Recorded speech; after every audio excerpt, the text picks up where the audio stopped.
The next question was posted on our discussion board by Chin Eliazariola. This is one of the most asked questions of our faith. Here it is. Masama ba na sumamba sa mga rebulto? Okay po, Chin, at sa iba pa, no? Malinaw naman po sa ating pananampalataya, sa Biblia at pati sa turo ng simbahan, ang Diyos lamang ang sinasamba.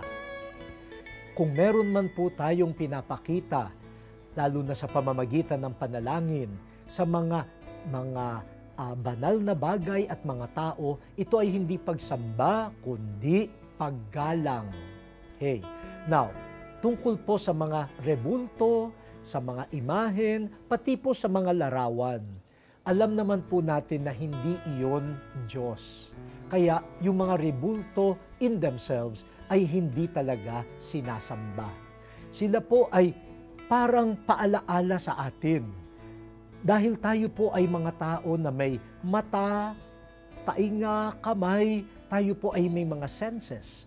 Tayo po ay kailangan na merong mga palatandaan para ang diwa at isip ay makafocus, makatutok sa Diyos.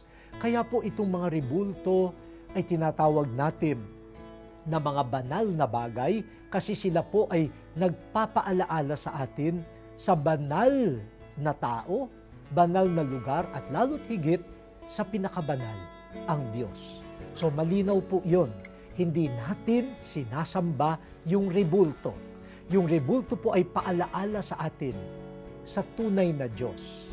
Kaya ang sinasamba ay ang Diyos. Yung rebulto po ay ginagalang, pinahahalagahan dahil paalaala siya doon sa Diyos na tunay na sinasamba.